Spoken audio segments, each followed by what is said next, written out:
Alright, crazy things are starting to happen in the markets this week as we entered the month of June. We have been on a crazy roller coaster of a ride in the markets because first, the market started to go down like crazy thanks to Walmart and Target's really bad earnings reports. But then just kidding, the market started to go up again because Costco, Macy's, Nordstrom, and the Dollar Tree stores good earnings reports. But then just kidding again, and the stock market went down like crazy because now we have to come face to face with the final boss. We knew we had to get to this level at some point, and now that we're here, things are getting real.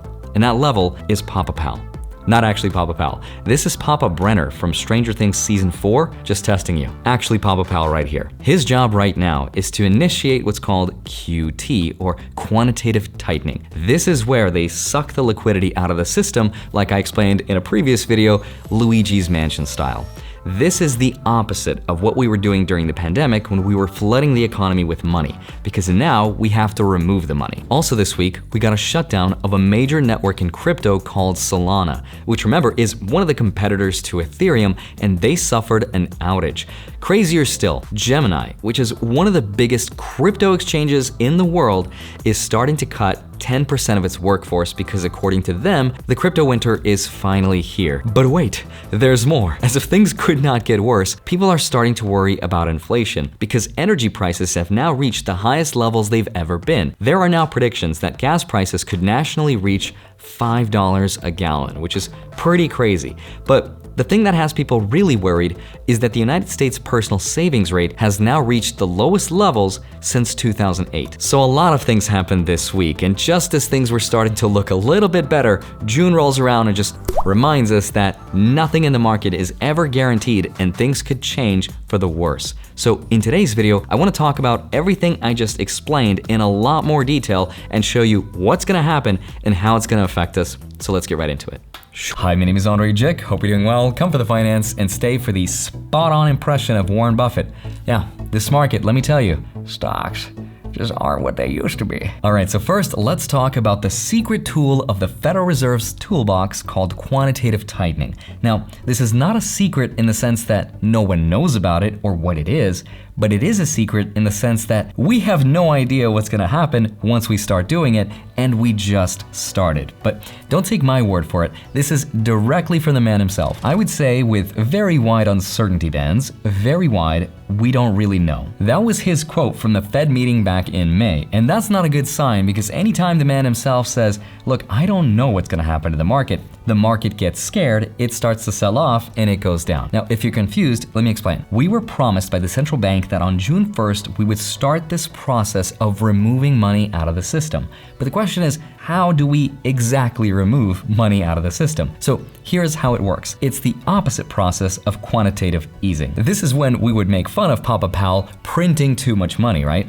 But that's not exactly what was going on. Instead, what the central bank was doing was buying $120 billion worth of assets per month. $80 billion of that money was going towards treasury bonds, and the rest of the $40 billion was going into mortgage-backed securities. Now, they did this for so long that they ballooned their Federal Reserve balance sheet to roughly $9 trillion because they bought $4.6 trillion worth of these assets. So the obvious question is, why does the Fed have to do that? Why can't they just flip a switch, change some numbers on a computer screen, and just make everything perfect again? And the answer is because they can't. So here's what they do instead. When the central bank buys those assets, it modulates their prices and therefore their interest rates. So when you go to buy any assets, right, you slightly increase their value, but in turn, you decrease their yield or their interest rates. And that's what the Fed did to stimulate the economic growth because that's what we had to do. And that's why we saw mortgage rates drop to crazy low levels. But now that we want to slow inflation down, we have to reverse the engine and start selling the assets, because once you start selling, like anything else, you drop the price, but then you also increase the interest rates, and that's how you drain the liquidity. Now, I know that's super confusing to understand, so imagine it like this. So imagine you were a kid again, and let's say you were the main friend in your friend group, which if you remember what it was like being a kid, usually meant that you were probably the oldest, or in this case, let's say you're L and you have superpowers. That would do it too. But the point is that all your friends have way too much money, and they've been lending their money to all their other friends as well, and that's really contributed to inflation and the rising cost of pop rocks. Remember those? So then the question becomes, how do you incentivize your friends to give you back the money so you can bring the costs down? One of the things you can do is just threaten them with your superpowers to send them to the upside down. But you're no Vecna. In this case, Jamie Dimon. I'm just kidding. If I disappear, now you know why. Instead, here's how you actually incentivize your friends to give you back the money. You promise to pay them a high interest rate, so now they have an incentive to park their excess cash with you because in return, you're gonna pay them a higher interest rate. And that's how they drain the liquidity out of the system. So in the future, when your friends need to borrow money, they're gonna have to come to you. But because you set your interest rates high, they're gonna wanna borrow less money than they did when your interest rates were low. So long story short, the central bank wants to discourage people from going out there, borrowing cheap money and spending it because that's one of the tools it has to bring down the rate of inflation. Now, if you actually go to the Federal Reserve's website right now, you can see this for yourself. So far, the Federal Reserve banks have a grand total of $3.3 trillion of liquidity in the system. Now remember, this is not the Fed's money, this is the Fed's friends' money, the commercial banks, so that when the central bank starts to QT and sell off the MBSs and treasury bonds, it will drop those asset prices down because that's what happens when you sell, and their interest rates will therefore go up, which is the exact thing that will incentivize those friends to park their excess cash to get that higher interest. So that's how this works. If you watched Stranger Things, hopefully the analogy made sense, and if you didn't, I probably just confused you even more, so I'm sorry, but the next question you might have is, how long is it gonna take to drain this liquidity out of the system? In other words, how long will it take for my friends to give me the money? And that's a good question, because the last time we did this, between 2017 and 2019, the Fed started at $10 billion a month, and then each quarter they increased it by another 10 billion until they hit their target rate of $50 billion a month. But this time around, it's back. So you can find this information directly on the Federal Reserve's website, but since I know you're probably not gonna read the whole document, here's what we're gonna do. On June 1st, we're gonna start selling $47.5 billion worth of assets every single month. 30 billion of that will be sold of treasury bonds, and 17.5 billion will be those mortgage-backed securities. Then after 3 months of selling, it's going to double to $95 billion a month, with $60 billion will be those treasury bonds, and 35 billion will be those MBSs, those mortgage-backed securities. The Fed will continue selling the assets until it feels it is consistent with ample reserves. But that's the first problem, because we don't know what ample reserves exactly means, so I tried to find out. Citigroup, for example, believes that it's $2.5 trillion,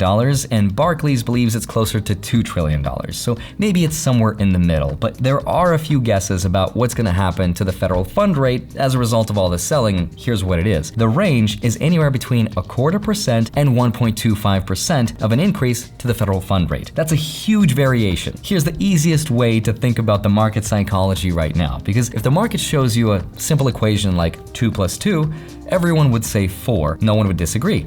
But if you were to be shown this equation, then you'd have all sorts of crazy answers like -10, 100, infinity. That's why there's so many different opinions out there, which is why some people are selling all of their investments, some people are buying more bonds, some people are selling crypto because the crypto winter is coming, other people are buying more crypto because they think inflation will not be fixed with a 5% interest rate. It's wild across the board, which is why we have so much market volatility, because it's this cloud of uncertainty that affects not just stocks and bonds, but real estate and crypto and everything in between. So that's quantitative tightening. But now let's talk about the crypto meltdown, high energy prices, and why our personal savings rate is going down and what it actually means for us. So Solana, which again is a very popular cryptocurrency that's in the top 10 coins, was shut down thanks to a bug in the system which halted the production of new blocks. And here's what their team said was the exact reason. Earlier today, a bug in the durable nonce transactions feature led to non-determinism when nodes generated different results for the same block, which prevented the network from advancing. Now, if that's too complicated, a durable nonce is just a way in which a transaction can be signed offline ahead of time without requiring a recent block hash which expires after 2 minutes, and because usage has gone up recently, particularly by exchanges and their new cold storage setups, is maybe why that happened.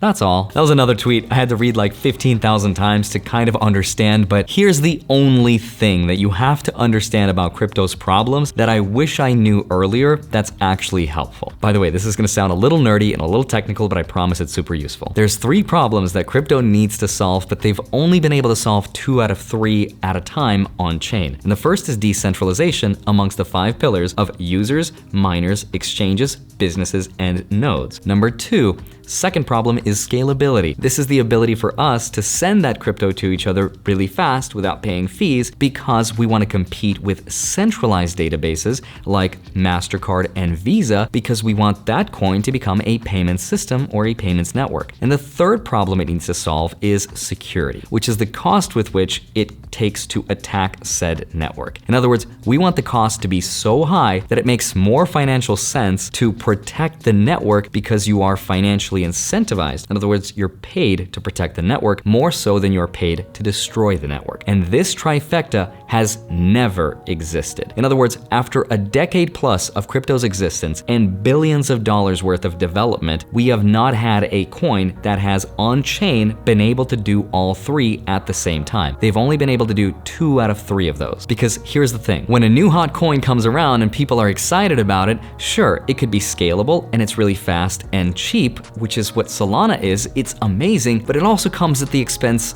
of another problem, which is centralization. That's why they need to have a central coordinator that protects the network, because as of right now, even though it's solving 2 of the problems, again, it comes at the expense of another. Other people are like, miss me with that centralization. I want security and decentralization. Well, that's fine. That's Bitcoin's problem, because it is horrible at scaling. We can't use it as a payment system because it's too expensive, but it's expensive because it needs to be secure. So be careful when you invest in the next hot thing, because when you combine technological limitations that people don't understand alongside macroeconomic problems like we have in the world, then you get insane volatility and you could lose 90% of the value of your portfolio. That's what happened to me in 2017. So the faster you can learn this, the better off you'll be. That's why personally, I only stick to Bitcoin and Ethereum. And sure, sometimes I'll speculate and gamble on other ones like OMI and things like that, but Bitcoin and Ethereum are my 2 main go-tos because we understand their limitations the best. Because they've been around the longest, they are the best at what they do.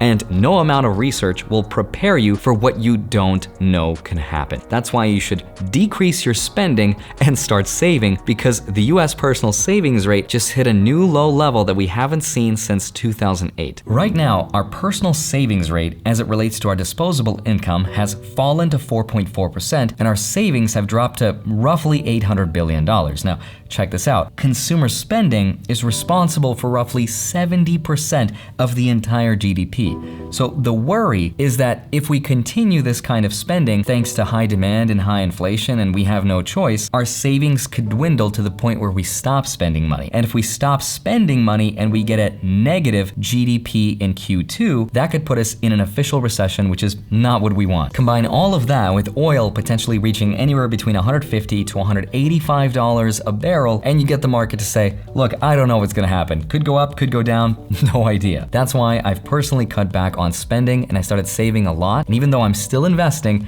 if you wanna see exactly how, it's all up here. That's my recession-proof plan. No one knows what's gonna happen. And yes, saving cash is losing value to inflation, but let's face it, there's not that many other places we could park our cash that's gonna give us some return. Unless you wanna lock your money up into I-bonds, which is an option, but there's also a $10,000 yearly limit. Now that you hopefully have understood how none of this stuff works, don't feel so bad, because this stuff is so complicated and so unprecedented that no one knows, not even the man himself. I wish I had better news to give you. At the end of the day, no one knows what's gonna happen, but as long as you understand what's going on and you know exactly how to prepare for it and you stay positive, that's the best anyone can do. So as always, have a wonderful rest of your day. Smash the like button, subscribe if you haven't already. Go grab up to $250 worth of free Bitcoin right here. Go grab your free stocks, links are down below, and then go track them automatically with the spreadsheet link down below in my Patreon. Love you, thank you so much for watching. I'll see you back here on Monday and Friday, sometimes a Wednesday. Take care.